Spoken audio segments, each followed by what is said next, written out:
Sejarah dan misteri adanya peradaban kuno di Papua diyakini merupakan salah satu peran dalam terciptanya peradaban dunia saat ini. Meskipun Papua dikenal dengan keindahan alamnya, ternyata Papua juga menyimpan misteri yang belum terpecahkan.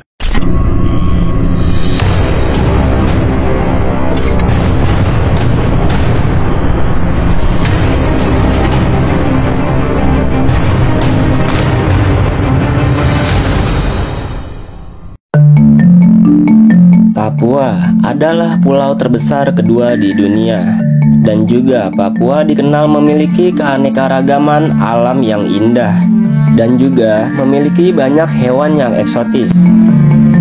Pada sekitar tahun 200 Masehi, ahli geografi yang bernama Ptolemy menyebut pulau ini dengan nama Labadios. Lalu pada tahun 600 Masehi, Kerajaan Sriwijaya menyebut nama Papua dengan nama Janggi.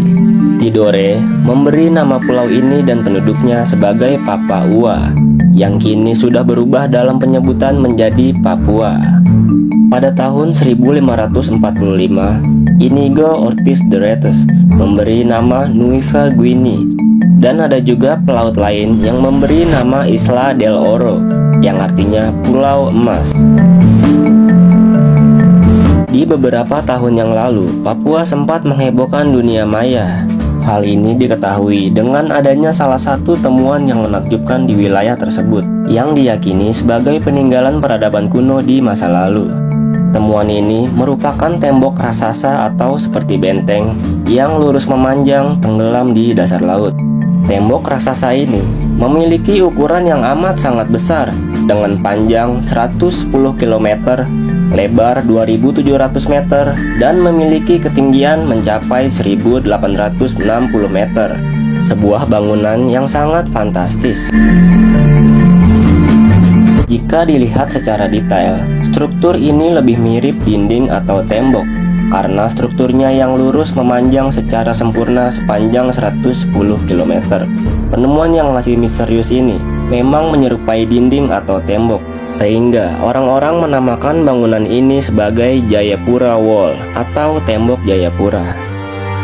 Tembok raksasa ini berada di bawah laut sebelah utara Pulau Papua. Secara logika, sepertinya bangunan ini tidak dibuat oleh manusia.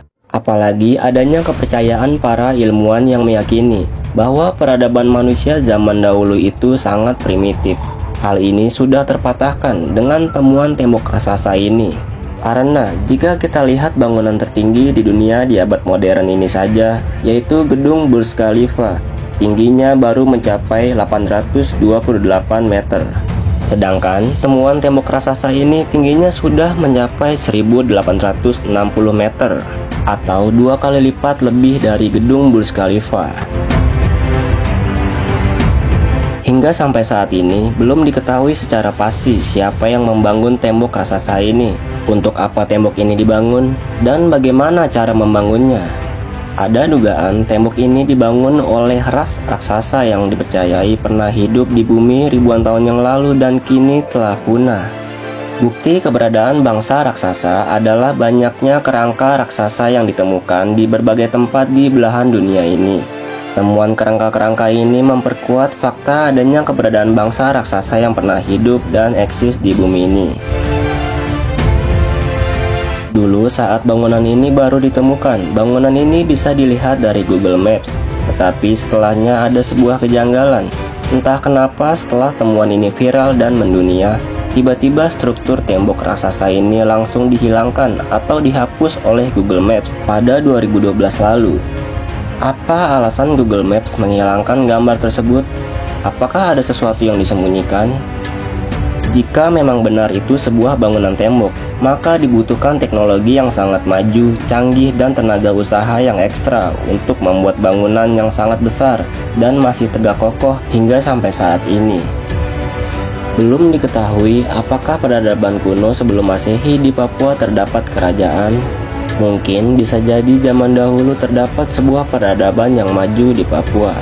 Atau mungkin saja ini ada kaitannya dengan peradaban Atlantis yang telah hilang tenggelam oleh lautan. Banyak misteri di dunia ini yang masih belum terpecahkan, termasuk tembok raksasa di bawah laut Papua ini. Entah bangunan ini adalah peninggalan bangsa Atlantis atau bukan, masih belum diketahui secara pasti. Tetapi mengingat wilayah Indonesia yang sangat luas, tidak tertutup kemungkinan bisa saja masih banyak misteri peradaban kuno yang masih tersembunyi. Salah seorang penulis yang bernama Ruben Osborne dalam bukunya Indonesia Secret War, The Guerrilla Struggle in Irian Jaya, menjuluki pulau ini sebagai surga yang hilang. Saat ini Papua juga disebut-sebut sebagai surga kecil yang jatuh ke bumi. Kisah tentang masyarakat Papua di masa lampau, wilayah Papua masih menyatu dengan benua Australia. Daratannya juga lebih luas dari yang kita ketahui sekarang. Hanya saja, ketika zaman es berakhir 11.000 tahun yang lalu, mencairnya es di kutub menyebabkan naiknya air laut hingga menenggelamkan sebagian daratan.